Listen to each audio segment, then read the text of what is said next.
Berikut adalah materi kelas 11 otomatisasi tata kelola humas dan keprotokolan. Judul materi adalah media humas.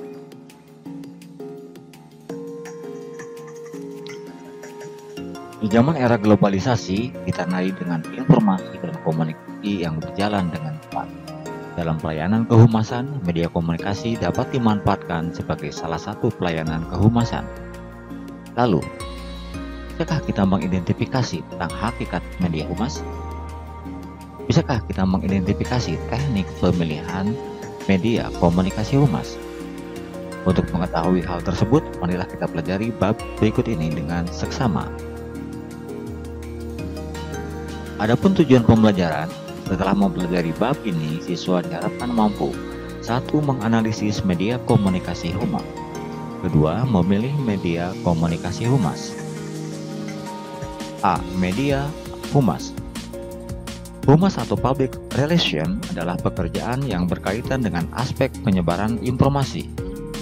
Sasaran dari humas adalah pihak umum, baik dari bagian eksternal maupun internal dalam suatu perusahaan. Oleh karena itu, pelayanan kehumasan pasti memerlukan suatu media, karena media adalah segala macam saluran atau bentuk yang digunakan untuk menyalurkan suatu informasi. Pengelolaan media yang dilakukan dengan baik akan berbanding lurus dengan tingkat keberhasilan kegiatan kehumasan. 1. Pengertian media humas. Media humas adalah segala bentuk media yang digunakan dalam praktek kehumasan dengan tujuan publikasi produk.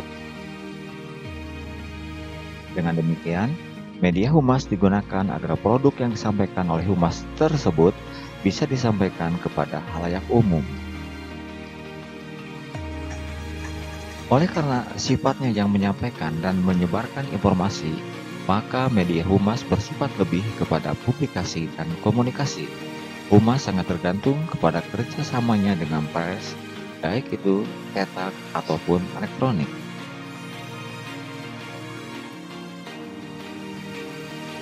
Media humas memiliki tujuan-tujuan sebagai berikut. A. Mempromosikan suatu produksi sehingga dapat meningkatkan pemasaran produk suatu perusahaan. B. Membuat komunikasi antara perusahaan dengan khalayak umum atau pihak lain dapat terlaksana dengan terus-menerus. Yang C. Meningkatkan kepercayaan publik. Yang D. Meningkatkan citra perusahaan di mata pihak lain atau khalayak umum.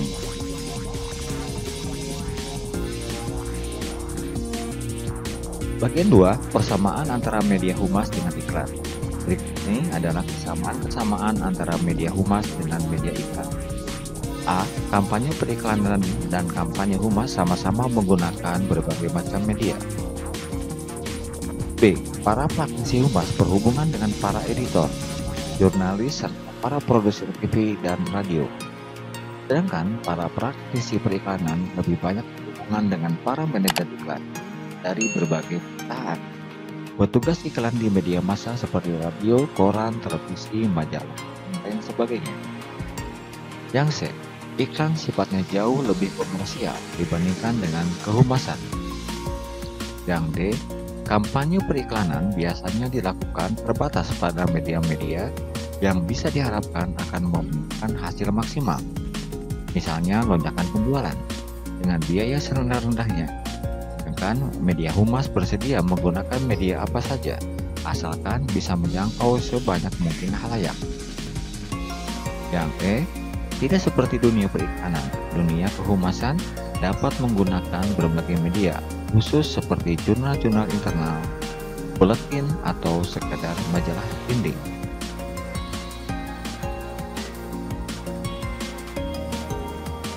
Tiga. Jenis media humas yang digunakan dalam pelayanan kehumasan. Berikut ini adalah jenis media humas yang digunakan dalam pelayanan kehumasan, seperti media pers, media audiovisual, radio, televisi, pameran atau exhibition. Kemudian yang E adalah bahan-bahan cetakan, penerbitan buku khusus, surat langsung, pesan-pesan lisan, pemberian sponsor, jurnal organisasi, dan ciri khas dan identitas perusahaan. 4. Jenis media humas dalam kaitannya dengan pihak lain.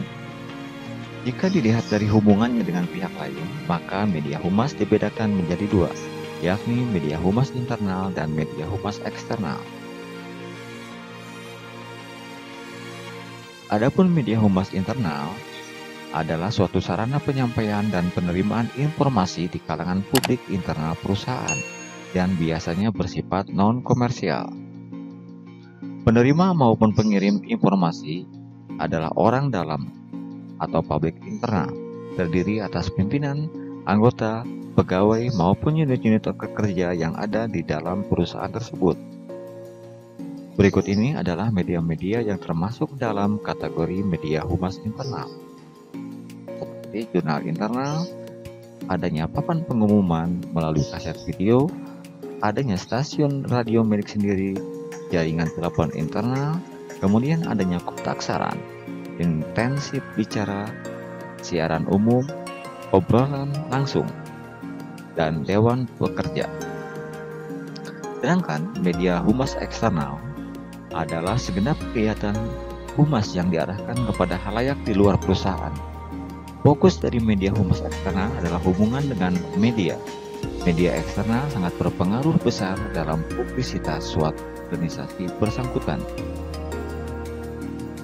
Berikut ini adalah jenis-jenis media humas eksternal, seperti adanya jurnal eksternal, media audio visual, bisa juga literatur edukatif, adanya komunikasi lisan melalui pameran, seminar, dan melalui sponsor. B. Pemilihan media komunikasi humas. 1. Teknik dan cara pemilihan media komunikasi yang sesuai dengan lingkungan humas. Teknik dan cara pemilihan media komunikasi humas adalah yang sesuai dengan pabriknya. Hal ini tergantung pada 4 faktor berikut ini. A. Cara pendekatan. B. Keterampilan petugas humas, anggaran, dan kebijaksanaan.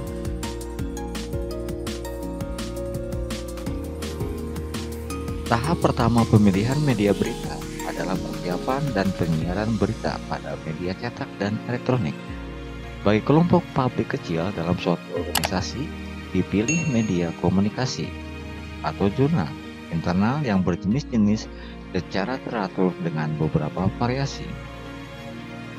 Perlu diperhitungkan juga di sini cakupan pembaca, kuantitas, frekuensi, kebijakan ataupun judul, serta proses percetakan, gaya dan format, langganan, iklan, serta bagaimana distribusinya. Komunikasi tatap muka kadang-kadang dipilih dalam komunikasi ke atas dengan pimpinan atau manajer dan komunikasi sejajar antara karyawan. Media dan teknik humas hendaknya dibedakan antara media untuk periklanan dan untuk humas. Oleh karena itu, Frank Chapkin mengemukakan daftar pilihan media utama bagi kegiatan humas yang meliputi 13 jenis dengan bentuk dan cirinya masing-masing. Berikut ini adalah kelebihan dan kekurangan beberapa media komunikasi humas, seperti radio. Kelebihan radio, di mana penyampaian gagasan sederhana dan langsung, kemudian teks luas, mudah dikoreksi. Kemudian, kelebihan radio adalah punya publik khusus. Adapun kekurangan dari media komunikasi radio adalah dialog dan materinya kurang variasi, kemudian B. Fakta tak bisa dibeberkan secara lengkap. C. Melelahkan, baik suara dan waktu terbatas. D. Hanya bisa didengarkan sekali. Kemudian siaran televisi. Kelebihan daripada siaran televisi adalah jangkauannya masyarakat luas. Kemudian audio visual. Sedangkan kekurangan siaran televisi adalah biaya relatif mahal dan komunikasi hanya dilakukan satu arah. Berikutnya adalah surat kabar. Kelebihan dari surat kabar adalah menjangkau semua lapisan masyarakat, kemudian biayanya lebih murah. Sedangkan kekurangan surat kabar adalah penyampaian berita bergantung kepada penulis tanpa memperhatikan kemampuan pembaca. Berikutnya adalah media online. Kelebihan daripada media online adalah trending, terutama media sosial dan blog, menjangkau seluruh lapisan masyarakat, menjangkau seluruh dunia atau dunia internasional, dapat diakses kapan dan di mana saja. Kemudian yang terakhir adalah terdokumentasi. Adapun kekurangan dari media online adalah butuh akses internet. Kemudian yang B, sumber daya di bidang media online masih terbatas. C, butuh keterampilan khusus mengelola dan menulis di media online ataupun internet. Demikian materi media komunikasi humas dan keprotokolan untuk kelas